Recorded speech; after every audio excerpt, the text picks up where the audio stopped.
Sarah Peters, thank you for being on the Pure Desire podcast for the first time. Thank you so much. I'm really happy to be here today.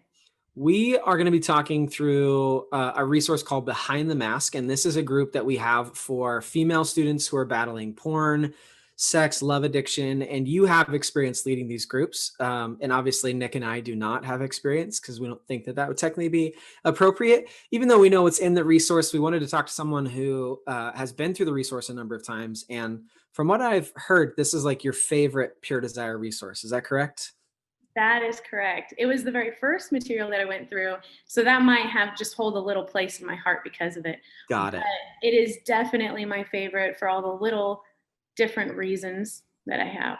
So no offense to anybody who wrote Betrayal and Beyond or Unraveled or Connected or any of that. Okay. No, of course not. I love those materials too, especially Unraveled. That one's amazing. Betrayal and Beyond, amazing. They all have their own little niches that they bring to the table. But Behind the Mask to me has always been a great starting point. Mm-hmm. And I just love it. And I love the artwork that's in there. It's wonderful. Cool. All right. So you talk about it being the first resource that you really became familiar with Pure Desire. So why don't you talk about that? How did you get introduced to Behind the Mask? Yeah. So Behind the Mask is geared towards younger women. And at the time, I was getting closer to my 30s. Ashley Jameson actually approached me. I was a life group leader at the church we were attending, and she approached me along with a few other life group leaders and said, hey, we're going to all go through this material. It's going to help us be better leaders to these students, and it's going to be a great time. So we're going to do that. And I was like, okay, that sounds good. I'm all for being a better leader. Well, I started the material, and it was the first page, maybe the second page, but immediately I was like, oh, this is for me, not for the leader. It's more for me than it is for the students at that point, because I was completely confronted with the addiction that I was in. I was struggling with porn and masturbation as I was being a leader in the church, and I was hiding it. I had no idea how to even, that it was even a thing, honestly. I was working through sobriety as a recovering alcoholic, and I didn't feel like I necessarily needed help from addiction, but that's just because I was in a lot of denial. I was just all wrapped up in what the outside would be and how I can do more. And if I could do more, then I would be better.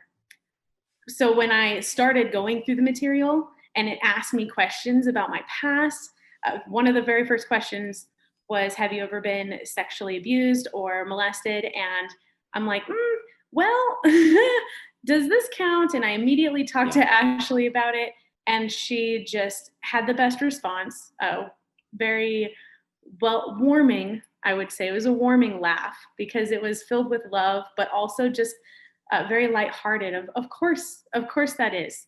Mm-hmm. And it just gave me this sense of, okay, I have a starting place. I have never told anybody these things before. It had been, like I said, I was almost 30, and things that happened to me started when I was 6. So it was a lot of secrets for many years, and to finally confront it was difficult. But that's where it all started, and then it just took off from there.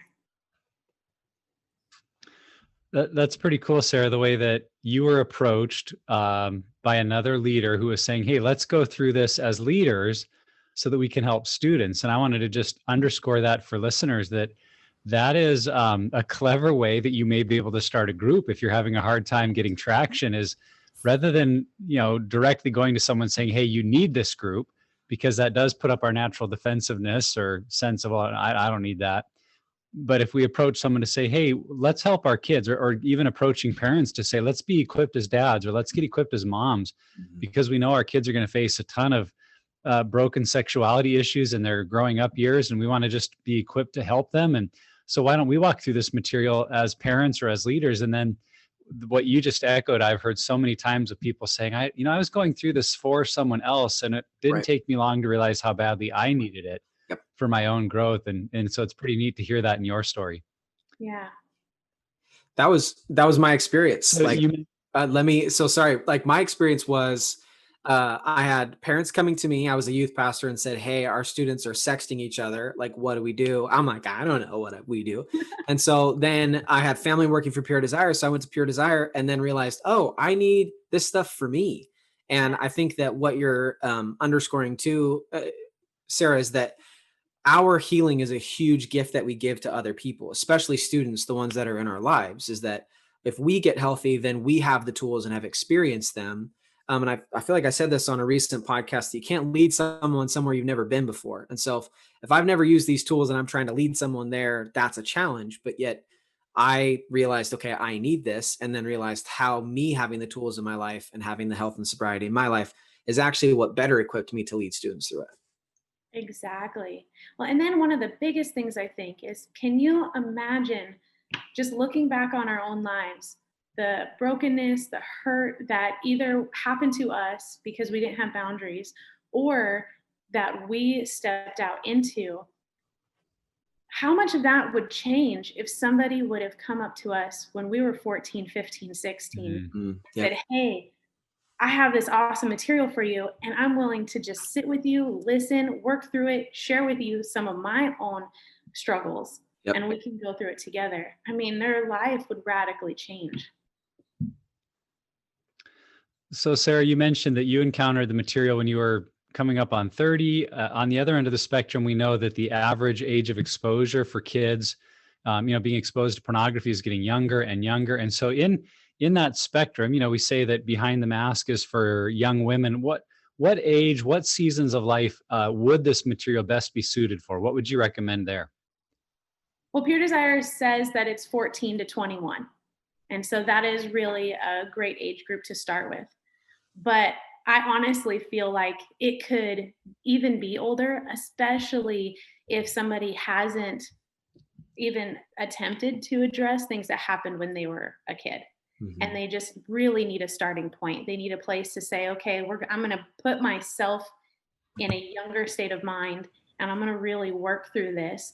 And so then not only does that help them have that starting point and work through those things from their past without it taking a whole year before they decide to go into maybe a different material, but it also gives them the resources to be a leader and to be able to lead students through the material. Yeah. So I know you're also familiar with Unraveled, which would be maybe a version of the workbook that's more suited for older women, married women. How would you make the distinction if someone's hearing this and thinking, boy, which one should I do? Behind the Mask, Unraveled. How would you kind of talk them through that distinction between the two? Like, is there an age point, a season of life point? What would you recommend? Yeah. Well, when there are a few questions that are in Behind the Mask talking about sexting and just different little things that might happen nowadays as a student. But when I went through it, I didn't have a cell phone. There was no technology available like that. And so as you read some of the questions, if somebody feels like that they wouldn't be able to relate to a lot of the material because of that, then I would say it would be better to go through Unraveled and just really dedicate that time. Yeah. But if they feel like they're, maybe 30, or their goal is to lead a students group, then that would be great for them to go through Behind the Mask. I think some of the things too with that is keeping in mind the context of the group. Like, as you described, 14 to 21, there's major differences from a 14-year-old and a 21-year-old, right? Like, there's some crazy differences just in the way that you do life and what role family and school and the rhythms of life play. And so I think that would also be something to consider is, if I'm going through a group with a bunch of other ladies, not me personally, stay with me, that are in the like 17, 18, 19, 20, 21 age, that maybe is something that then we go through. But if it's something that you're 21 and there are 14 or 15-year-olds and you're not leading the group, then maybe consider Unraveled might be that next step, or starting a Behind the Mask group with another group, maybe in the same realm of your age. I would just say that because that could cause some issues, I think, in a group potentially. Definitely having a college age group and more of a high school group. I think those are awesome ideas. So we know statistically that, and this is, kind of into your 14 to 21, statistically, the highest growing rate of porn use is college age women. And so we know that that is kind of on the tail end of teenage into young adult. And so sex and porn addiction is really starting younger and younger than that. The average age of exposure being 7 or 8 years old. So in your experience with that, how young exposure happens, what are some unique challenges that you see leading students through a resource like Behind the Mask? One challenge would definitely be just how vast it is, how just it's everywhere. It's not like when I was a kid where you actually had to go searching for it. Now it comes to you, it finds you. And I think the fact that they could be learning something at home or in church or in group, but then go to school and it could be a completely different situation. Yeah. I think that makes it really difficult. It's also hard when if you have a church that is holding maybe a high school group going through Behind the Mask, some of those students, great, most likely some of those students actually go to class together. And that can really be hard for some of them because then they're thinking, oh, well, is so and so going to talk about me at school? And it can be a really difficult challenge just to make sure that there's that trust there and that they understand that this is a safe zone where we're at right now. Yeah, a couple of the challenges that I see as people think of leading these groups or even participating in them, I think what we consider normal or acceptable behavior as a society has changed drastically even in the last 10 to 15 years. So I think when Behind the Mask first came out, it was probably easier to assume that for a young gal coming into the group, she shared a common definition of what was wrong or right about human sexuality and how they used their body and what was appropriate to reveal to a boyfriend, all those kind of things where I think right now, if you're a group leader in particular, you need to think through how can I help young women understand um, just the reasons why these things are dangerous, to help them understand why we're talking about avoiding pornography when maybe in their friend circle it's become totally normal and acceptable. And so maybe that starting point as a leader of recognizing I may need to kind of get into the why question some, because before we deal with what they're doing and how to change behavior and change what's going on inside, they really need to have that motive piece figured out. So I think considering that, and the other thing that I feel has changed a lot is just even the definition of what we would consider pornography. I remember the director of Fight the New Drug was giving a talk at a university, and in a discussion about pornography, he brought up Playboy magazine, and the college student said, "Wait, Playboy's not pornography." And he realized in that moment that for the college student, still pictures of naked women was not even considered pornography in their circles or society anymore. Wow. That it was only more hardcore videos that they thought of as porn. And so that's another thing that groups need to wrestle with is let's help define what is considered pornography and why does a still image maybe have just as much impact on the brain and potential for addiction Yeah. as watching hardcore videos online. And because both are so readily available, Yeah. we need to make sure we're actually using the same terms as we describe things. So there may just need to be times we do a little more work to say to our group of young gals, hey, when I use the word pornography, what comes to mind? Like, what do you think that means? And Yep. make sure that everybody at least is sharing a common definition as you go through the group. Yeah, that's good. One of the things that I think is important to consider and a challenge in this is, and we see this literally across the board with Pure Desire groups, is that there is a level of investment that is challenging for people, even who are in their 30s and 40s and 50s, to address this, to be honest, to do the work. And so I think that not that we shouldn't hold our students who are going through this to a high standard. I think that we want to try to set that tone in that culture, but also understand that like they have very little of life figured out. And it's going to be hard to, because I know part of the Pure Desire model is just understanding family of origin and understanding the culture you were raised in and what's motivating your unwanted behavior. Man, at 14, I had no idea what that stuff was. Like I had no clue that that's what would be motivating my behavior. And so I think as an individual who either is helping kind of facilitate these or lead these, or someone who's bringing it to the church, hey, we need this. Maybe you're a youth leader and you don't know what to do. I think understanding that there needs to be this level of grace that covers everything, in a sense where these kids are very much in process and they're in a season of life where, and it's really hard to put any real like handles on it and make it tangible in so many ways. And so I think that we should push them, and really focus on the culture and the tone that we're setting just as much as them doing the work and the conversations we're having, because it's just, that's a major challenge. You can't like, and here's another thing. There may be a 14-year-old who's like, got it. They're like, yep, I'm on board. I got all this stuff. I'm rocking with it. And then there are other 14-year-olds like, what's pornography?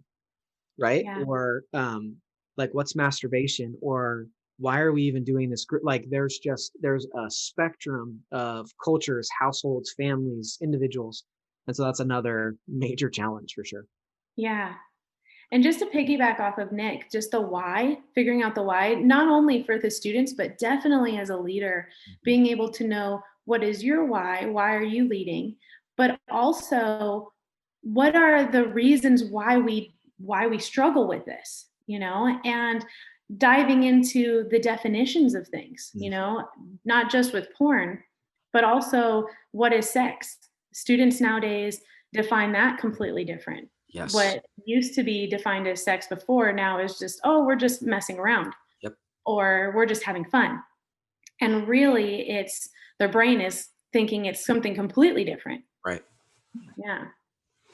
Yeah, great point there. So as we think about these groups, Sarah, who do you feel can lead them? What kind of maybe background or equipping do they need as they lead? And do the students ever get involved in helping lead groups? What does that look like? I'll start with the students. As far as students leading groups, they do need to be at least 18 to be able to lead any sort of group. And I feel like it varies depending on the person. Sometimes they are finding sobriety and they're really working with the tools and they're working with a leader in the church and they can lead and they've been able to. But sometimes you have somebody that's 18 and they're still in it and they're still struggling and having a hard time. And even though their heart is in the right place and they're wanting to help the other students, I would not advise that they step into a leadership role at that time.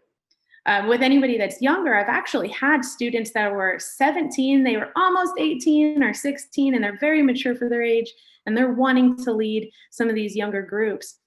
And the way that I've kind of approached that is said, okay, you won't be able to really lead a group, but why don't you come alongside of me and I'll lead a group and you can kind of co-facilitate and be there to help move the discussion along and bring new ideas to the table, but also show the vulnerability that you have with these students, because that you could be that person that they need to look up to. Yep. And I think with that too is a huge thing that I've realized, and there's like these layers to it that, like, I as a student won't necessarily go to my parent about something, but I'll go to my youth leader about it or my pastor. And I think that that's just like a separation, that I think a lot of kids make. But then also I'm much more likely to go to an older student than I am a leader. Like, I feel like they'd maybe better understand me a little bit more. Or like, and I learned this in high school, that like, if you're a high schooler and you're hanging out with middle schoolers, they adore you, whether you want them to or not. They are just fascinated with life as a high schooler. And only the fact that you're only a few years older makes you like 1,000 times cooler than they are, which sometimes is not true. Like, you're just not cool, right? But I think that equipping someone like that can also help create those bonds between upperclassmen and, people who are just starting high school or people who are in middle school. And it sets that culture that I think, if I'm just like thinking like blue sky, I think that changes a church down the road, because you're creating that culture where we can trust people that are a few years in front of us, but then also those people looking back at younger people who are coming up, just pouring into them. I think it's huge. Exactly. It definitely changes the dynamic of how everybody's interacting with each other and if it's a safe place or not. Yeah, and as we think about, the who can lead, I want to go back to what you said, Sarah, about even leaders really need to know their why. And I think if a leader, like, the why they want to do this is because we need to get all these kids in line and make sure, they're not doing bad things. And I hear about all these horrible stuff happening. I want to make sure our kids aren't doing that. And that tends to be more of a, restrictive, fear-based kind of controlling approach, which isn't going to work well in the group. I think that's quickly going to come across to students that this leader just wants to tell us what to do. And because really the group is based around that openness of sharing, that place you feel respected and heard and safe and can trust one another. And so for a leader, and this really would apply to all groups, we want to make sure that our motive is to come alongside people, to love and encourage and be with them in their struggle as they figure out what does health and freedom look like. And yes, we share from our story. Yes, there's powerful principles in the book that will direct people to behavior change. But I think as a leader, making sure that our motive is that sense of grace and coming alongside, and not, well, I'm going to control or fix people if I could just tell them what to do. Yeah. So really kind of look at your motive. And if your motive is love, man, jump in and go for it, because God will use you. Yep. Exactly. Yeah. Well, we always looked at the next generation and we think, I want you to do better. And what better way to pass things on than to go through material, find healing yourself, and then lead others through it to say, hey, there's just a better way. It's not that you are doing things horribly, but we can always do things better. Maybe they're doing it horribly. You never know. But they can always do things better. And here's a resource. Here's a way to do things better. And it's a way to live happier, a way to live healthier, something that you can just really look to and that can guide you as you are moving forward. I love that there's science, but there's so much biblical fact that says God loves you, and students need to hear that so much. Yep, absolutely.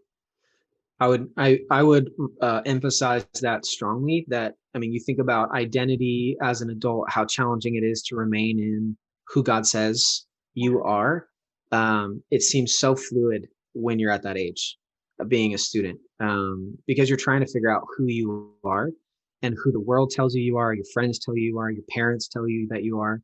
And I think it's just very fluid. And I think that anything that we can do to literally like nail down their identity right to their chest and say, this is who you are, is going to be really, really good. I'm going to preach a sermon here in a minute, so I'm going to stop. But let's talk about this a little bit, Sarah, like looking at, and I'll kind of walk through like a week, if you will, in the life of the group. What does it look like as a leader going through the week leading up to the meeting? What does the meeting look like? And then what does it look like from between that meeting and the next? Kind of talk us through what the group looks like leading it. Yeah. So as you're coming up to the group meeting, just staying connected with the students and knowing how they connect best is wonderful. That's key right there. So always in the very first meeting, asking them, how do you connect best? Do you like phone calls or do you hate it? Do you like to text? Do you use Instagram? Do you use WeChat? Whatever it happens to be that they like to use, then make sure to have that on your phone and be connecting with them through that. And then leading through like to the group, as you get to the group, I always like to check in and just say, hey, how's everybody doing with your homework? And I'll pinpoint something specific. If we're working on faster scales, which doesn't happen until chapter 5, but as they get closer and they're doing them, then I'll pull that out. How's your commitment to change? Or what did you think of the faster scale? Is anybody ticked off right now? Or is it just me? No.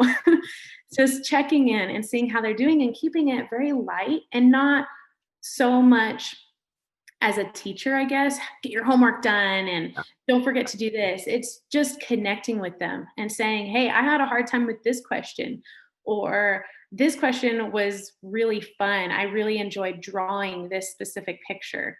What did you guys think? And just having that conversation throughout the week, and especially leaning more towards homework focused questions as it gets closer to the group meeting. And I say that only because they already have so much homework as it is.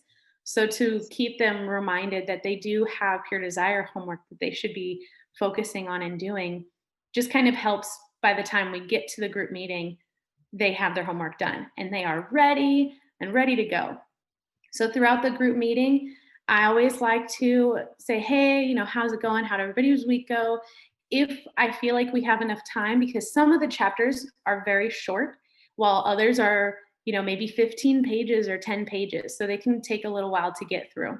But if the chapter is shorter, I might start the week off with like a happy crappy, or the meeting off with a happy crappy, and hey, let's go around, let's do happy crappy sappy. And I we love all, that. yeah. I love that. I'm going to start my group meetings that way now. Happy, It makes crappy, it so sappy. fun. Makes it fun, especially the sappy. Some girls are like, I watched this movie and it's just hilarious. But it really helps just lighten the mood, especially going into something that they know is going to be hard. They're going to have to share something that's hard. So why not make it a little fun at the same time? And I notice that when they do get to share something that's really hard, when it's in an environment that is so positive, and it doesn't feel as draining. They might cry, we might all cry, but then at the same time, I've had classes where we're also laughing, and it's at a time where you would think you should not be laughing. You're like, hey, that's a little twisted, but we're all laughing because it's just this freedom of like, same, I've gone through that, same. And we get to share together and just feel lighter and feel that love and grace that God has for us in that space. And then leaving from there, I always like to recommend, like, if somebody has a question or if somebody's having an issue throughout the week, I like to pinpoint, what day is that? So what day is your exam? Thursday? Okay, what time is it? And maybe make sure that either I'm sending a message or I connect with another group member and say, hey, please send a message to so and so before their exam. And then maybe I'll connect with them after their exam or something. And so really just trying to like almost assign the students times and days to connect, and in hopes that it puts a foundation down, and then they will go from there and they'll start connecting from there if they haven't already. I love that. I think what you're doing is you're also teaching them what it looks like to have true and intimate community outside of a pure desire group. Like, you're teaching them what it looks like to do life better as a follower of Jesus inside a community of other people. So I love that. Exactly. Thanks. Well, and you alluded to this, Sarah, but I think something that is key to keep in mind as leaders, it's really your vulnerability that leads the way, not your expertise or professionalism. And so if you're an adult leading a group for teens, for minors, you don't want to be sharing about your current struggles in terms of maybe behaviors. It's okay to share emotional things or just how you were processing, but you do want to be vulnerable about your story and really try to connect with them on that level. And that's, I think, a danger if we're the adult going into a room with teens, is we maybe immediately feel like the parent or the adult in the room, and I've got to kind of have it all together. And really, your influence will come as you say, boy, yeah, when I was 16, 15, this was my story, and I remember feeling this way. And that will be the connection point that I think facilitates so much of the rest of that conversation. Because if the group doesn't feel you're being vulnerable and real about your story and your past, I think their desire to connect with you during the week on those, whether it's a phone call or a text or a chat or whatever, it's going to be minimized. So they won't know as much maybe why to connect. But if you're being vulnerable and real, it's going to invite that out of them as well. So just make sure it's vulnerability that leads the way, and not, your sense of being the professional or the expert in the room. Yeah. And I would say with that what I have learned from experience is that students are not afraid to be honest, which is a beautiful thing, because if they think that you're being disingenuous, they will tell you you're being disingenuous. And so my encouragement to any leader is pay attention when they start to check out, pay attention when they tell you those things, because they're on to something, whether you know it or not. Yeah. And it's always like you mentioned, when they start to check out. During some groups, you'll see some students doodling, and you can tell maybe they're listening. I mean, I'm actually that kind of person where if I'm doodling in a meeting, that means I'm actually soaking in more information, because I'm probably doodling around my notes or writing notes. And so I do understand that mindset. But sometimes it just means they're bored and they're not listening, and they're not understanding the value of hearing somebody else's story or somebody else's answer. And in that situation, as a leader, I feel like it's good, again, to keep very lighthearted, but you can always check somebody lightheartedly. You can say, hey, what are you drawing? You want to show everyone? And just make it fun. But don't let things go by the wayside. I think definitely call things out, and really hold that higher standard, because even though they are students, and even though they have a lot on their plate. I feel like the one thing that is common is a lot of people won't expect as much out of them because they're students, when really they have so much value to bring to the table, Mhm. and so much information, so much emotion, vulnerability, things that us as leaders can learn from them.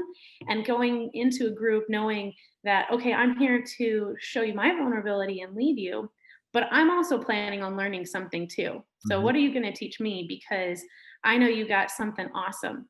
And I think just having that high standard for students really helps them push themselves where they need to be pushed. So good. Yeah. Yeah. Great ideas.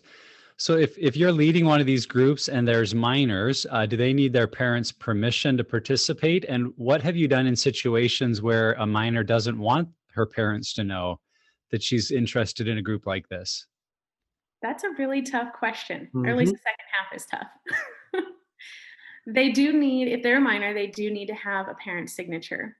And one of the things that I do is I always just really encourage them. They can read through the memo of understanding. And if the parents have any questions on what is this, and the student doesn't want to share that with their parents, then I always tell them, here's my number. Have your mom call me or have your dad call me. And I won't share any of your stuff with them because it is a confidentiality group. And as the MOUs that we have, the memo of understanding, for those who've been in our group, know what that means. But a lot and pretty much everything is kept confidential unless we have to bring it forward. Right. And the students know that. And so if they're really not wanting to share that with their parents and say, hey, I'm in this group, then I let them know, just tell them the bare truth, you know, say we're having a group at church. This is what the leader is sharing, and this is the material that we're going through.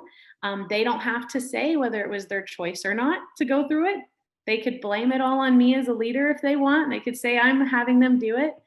And then the teacher can always call me, or the parent can always call me, and we can have a little discussion. And I can explain this is the material and it's amazing. Yeah. I think some of the stuff that I've experienced, just leading groups in general, like seven pillar groups, like this has been something that's been encouraged to me from Rich and from Ashley and some of our groups teams, is understanding that if someone is uncomfortable sharing something that either is like borderline legal, illegal, or something that they know is really, really serious, that if they don't feel comfortable sharing it with our group, at least share it with somebody. Find like a counselor or find somebody to talk to about it. And maybe that's even just a friend. But I think that because as when I was a youth pastor, I am a mandatory reporter. And so if I hear something, I have to say something. And so I think that there's going to be that's almost feeling like you're putting a hurdle in front of your students. Like, hey, if you've done something illegal, or hey, if there's something that's super sketchy and you're not super comfortable sharing, don't share it here because I have to tell someone. Like, that seems kind of wishy-washy and maybe goes against the grain a little bit, but from what I've gathered, it's just something that make sure someone knows, Yeah. um, because you don't want that to come back later and ruin your life. Like, I think that being honest about that really does take a lot of courage and creates, I think, the right kind of trajectory and movement in health when we are honest about it. But I just know that that can be really sketchy and kind of an uncomfortable thing for a leader and for students in a group. Oh, yeah. And they know that too. I've had some students as a life group leader that would come up to me and share something that was very borderline.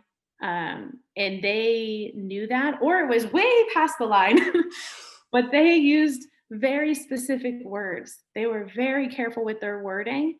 And because of that, it was something that when I shared it with my youth pastor, she said, okay, well, wait, what did she exactly say? Yeah. And we could kind of pick at it and decide, okay, is it better for us to report this, or is it safer for her if we are just supporting her Yeah. and listening to her? So just with those experiences, the students know, they know, and it is an honor when you get to still Yes. hear their story. Yep.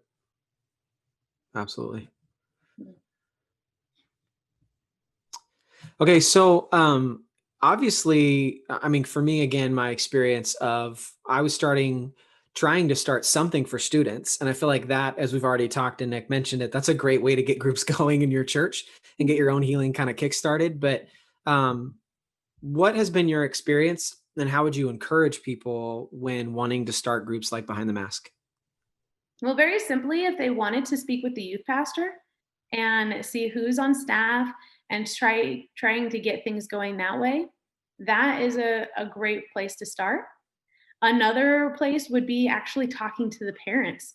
We've Mhm. had mom groups at our church where I've talked to the moms and I said, "Hey, do you want to go through this material and be a better mom? Like, just have resources so you can talk to your teens and be able to know what struggles they're facing right now and be able to know how you can connect. Because by going through this, it's going to bring you back to your childhood and you're going to be able to connect better." Mm. And so that's one way to really just kind of show people, there are many different ways to use the resource. And what I've found is the moms that have gone through it to be a better mom have ended up going through Unraveled, Stories, Safe, and 101 just recently. No. They've continued their own personal journey because they realize the healthier they got, then the better relationship they had with their kids and with their spouse. And then they were able to really connect and help their kids have a healthier life as well. So Mhm. they continued on. And then with the life group leaders and youth pastors, I mean, it's the same as me. I just feel like I'm carrying on Ashley's work and just trying to get all the other leaders in it for the students. And I put quotes around that because it's actually for them. That's awesome. Well, and I think we always want to remember the power of a testimony that if possible, if you are the youth leader and this isn't your story to share, maybe you have another volunteer or someone in the church that, has talked to you about pure desire and their story. Because if there's an adult that can with real grace and vulnerability stand up and talk about brokenness from their teenage years, poor decisions they made, and how they took that into adulthood and the continuing problems, and then how they found a path to healing and freedom, and in an appropriate way, just to say, I wish I could have discovered some of this when I was a teenager, but that's exactly what this group will do for you. And if you're interested, as always, as we recommend with pretty much every group, also be careful to give teens, young adults, a very confidential way to say they're interested. Because if you do like a sign up in the back or raise your hand, I mean, there's some people that they've never told a soul about the abuse they've faced or what happened between them and a boyfriend because they're so embarrassed or petrified that if their parents find out, all this is going to be taken away. And so if you ask for any kind of a public response, maybe the Yeah. people that need it the most won't respond. So I really encourage that use of testimony, something personal that can be shared, and then being very careful that there's a confidential, safe way to say, here's the leader, or I'm a youth pastor. Here's my cell phone number or my email address. And as always, I wish we didn't have to say this, but a reminder: teenage boys should not be contacting adult women, and teenage girls should not be contacting adult men about this topic ever. Yeah. I would suggest even to sign up for the group. Right. So if you're asking teenage girls to sign up, there needs to be female adult contact, Yep. and same for the boys. Just right away make that clear, because that's a line that can get blurry, like, oh, I'm just helping get the group started, and then this girl texted me her story and I just told her I was, those situations, unfortunately, we hear all the time in our society where Yeah. a door got opened into an inappropriate relationship in a very innocent way. And so we just want to make sure the way you start the group is often the way you run the group. And so from the beginning, start the group with female girls. Yep. Contacting a female leader, and that will really just safeguard the process as well. Oh, Mhm. yeah. And actually, just to give a couple ideas, some of the things that I've done, I've been able to speak at our youth group. And then at the end, while we're all still together, I have them all pause for 5 minutes and we go through the love Mm. addiction evaluation. And if that's Wow. something that I just made a copy of. And so everybody got to take that.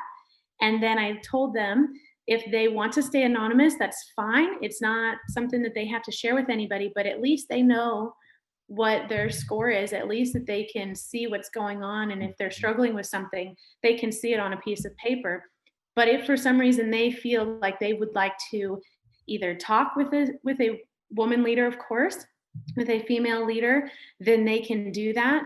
Or if they would be interested in a group, then they can do that. And if they are interested, to put their name and number on the sheet somewhere. And then I had every single person fold it and every single person pass it down and put it in a bucket. So that way, That's cool. both Great idea. anonymous ones are there and named ones are there. Another way I did it was the same thing, but with the Who I Am in Christ list. And that way they could all have that to look through. And we actually did a guided kind of meditation where we just breathed and went through those, similar to what Heather has done. And at the end of that, had everybody pass down the sheets. And if they had a name on it, then we knew to connect with them. And we could probably put those resources in the show notes, right, Trevor? Yep, you got it. Volunteering Trevor for that. So we already talked about, the parent relationship some and how that can be a challenge for teenagers. And very often in the church that we can assume that, well, these conversations are happening at home. And in the home, parents assume, well, these conversations are happening at church, and maybe no one's really doing the right kind of conversations and training. So how do we encourage and support the relationship between a teenager and their parents and make sure that they're getting on the same page as they walk through this process? That's such a good question. I think it's definitely something that's important to be talked about during church. So if it is the pastor that happens to be speaking about these groups, or if there are booths that they can set up to just have conversations with people as a whole. And then the mom group specifically, just bringing in somebody to be able to talk to the mom specifically and encouraging them, hey, talk to your kids, talk to your teens about these things. But along with the student groups, and as a leader leading a student group, as you're going through it, whenever you see questions that are being brought up, commonly right now, it seems like there are a lot of questions around same-sex attraction, and they're really confused. They have questions from home that they feel like they can't really talk to their parents, and then they go to school and they get a very worldly view for an answer. And so whenever they've come to class and they're asking questions like that, a lot of what they're just wanting to hear is God still loves you and I love you, and let's just focus on the why, and let's just focus on where things have started. Let's go there. But a big thing that I like to do is really encourage them to talk to their parents and just say, hey, have you just been able to sit down and ask them how they've struggled? And as I'm talking to the parents throughout the time that the students are in the group, really encouraging them to either go through the material themselves, so that way they just know what their students are going through, or at least address their own past and figuring out, what are you willing to share with your student and what are you not willing to share with your student, and why are you not willing to share that? And what could really help by you actually being that vulnerable about your past. And so really just nonstop encouragement. You can't force anybody to connect, but just that nonstop encouragement and knowing that you're still loved. I think from my experience, I would just say, man, this is like what's so important about you equipping yourself as a leader, as someone who has a voice of influence in the life of a young person. And that honestly, that could mean you're in your 50s and you're talking to someone who's in their 40s. But in this context, if you have a voice in the life of someone who's middle school, high school, early college, equipping yourself is so important. Because for me, I had a parent come to me and say, hey, this is the problem. Can you help? And I said, no, because I don't know any better. I don't know. But I'm so thankful that I had a connection to Pure Desire and could reach out and get that education.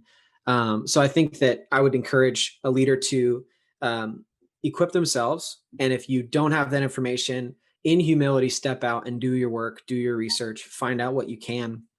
But then one of the things and this is probably one of the biggest failures in my ministry as a youth pastor, is that I viewed the kids as my ministry, and they are. But the parents are just as much a part of my ministry, shepherding them and walking through, like really being a bridge between the students and the Lord, yes, but even so, between their parents and them. And so I think that that's something that as you equip yourself, you also are equipping and, like you said, train those parents, give them the opportunity to have conversations, to ask questions, and try to create that bridge. Because we talk about this, that if we've got one-sided healing in a marriage, I think that the same principle could be applied, that if a student is trying to get healthy, but they go home and the culture is quiet and there's no one to talk to, and there's so much shame, it's hard to grow and kind of bust out of that culture when that's just your everyday. So I think equipping yourself and looking to train, shepherd, guide, and be a resource for parents, and equip them to be the ones who are connecting with their kids, because they want that, whether or not you realize it. Parents want to be close with their kids. They want to have that connection. They want to know they're helping. And so I think you can do a lot to help the parents do that. Oh, yeah. Well, it's really neat, the impact that the students can have on their parents. Hmm. I had one student that her family never went to church. They didn't believe in God, and they had a lot of issues that were happening. And so she would go to school, felt like she didn't have any support. She would go home and felt like she didn't have support. She would go to church and felt like she was an outsider. But when she got to go through group, she connected with these other students that felt the same way. And over time, throughout the group, but then also throughout the time that she was able to connect more and more with her church, more and more with the youth group there, she ended up being able to get her parents to come to church. And her dad and her both got baptized on the same day. Like, Wow. it was just such a cool thing. And that would not have ever happened if she wasn't willing to step out.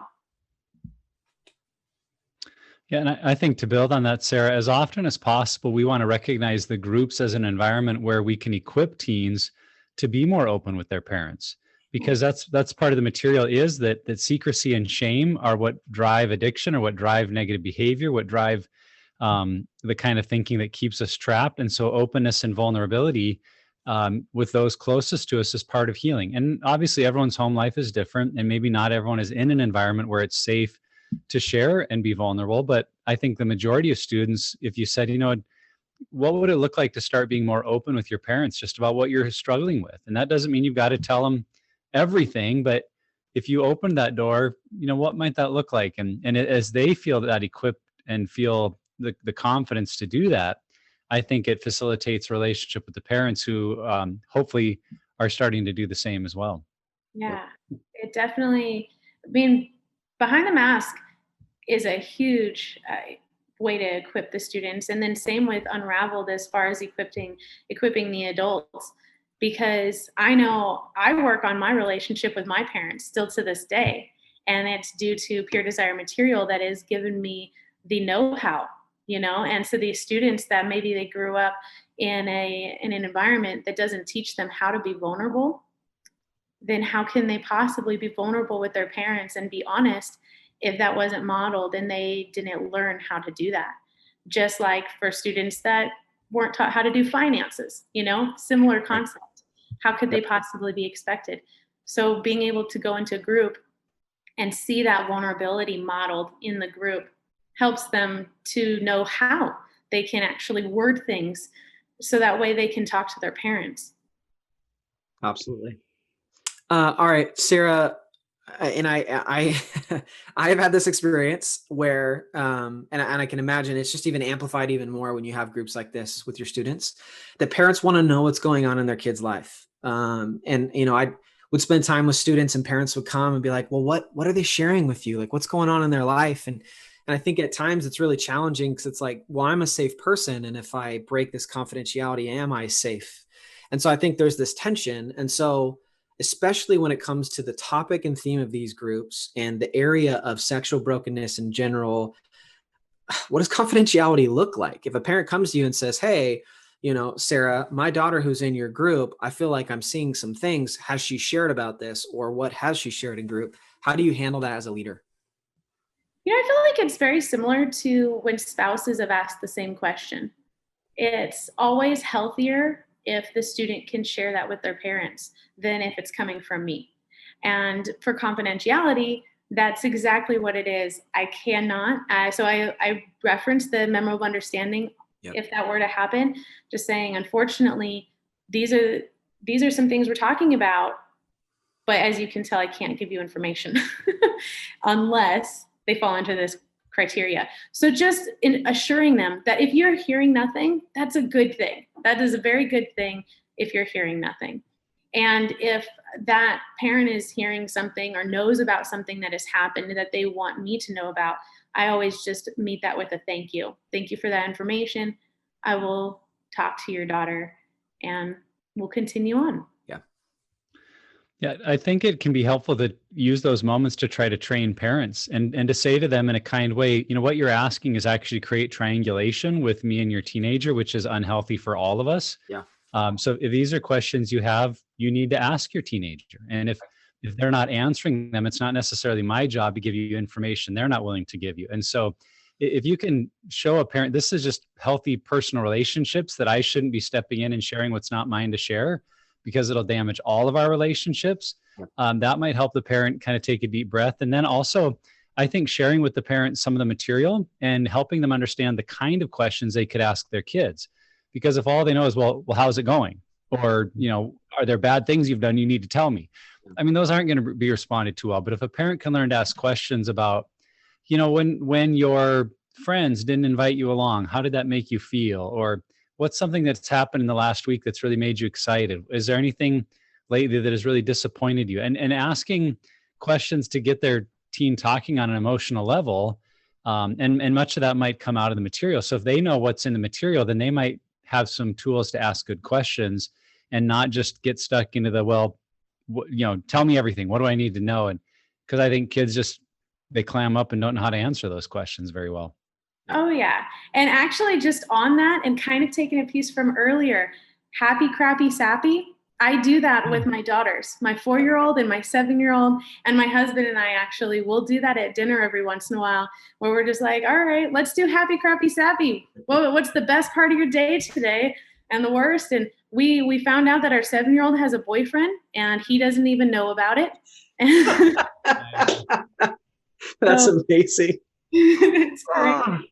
You know, and then I do that also if they go to a birthday party. I'll bring them to the party, even though they're young enough to where I'm not dropping them off. I'm still there. I see what happens, but you still don't know what's going on internally.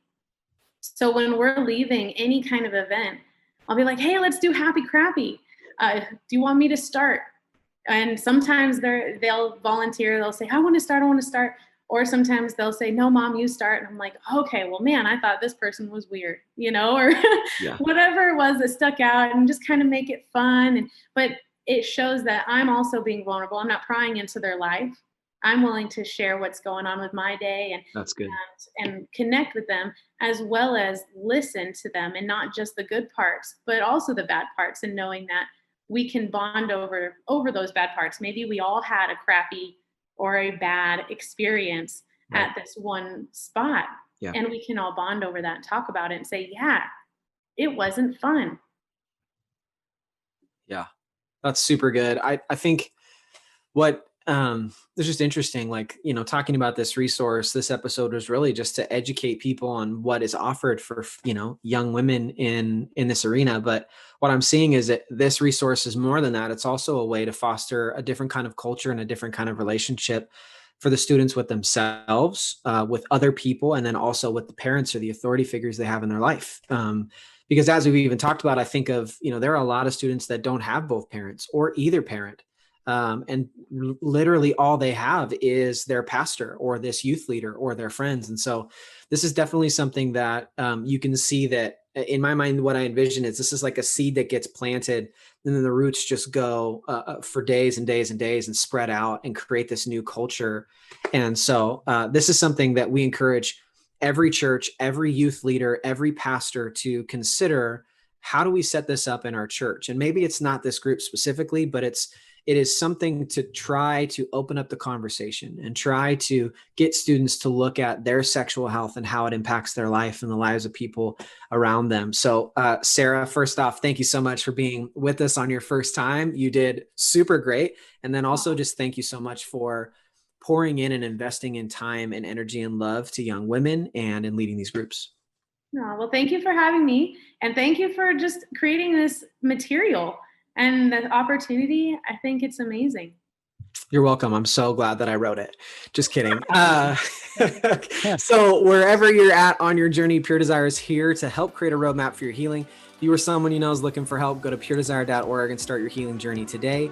If you haven't subscribed to the podcast, do it. If you are already a subscriber, please write a review. It helps others find our podcast. And lastly, never stop being healthy.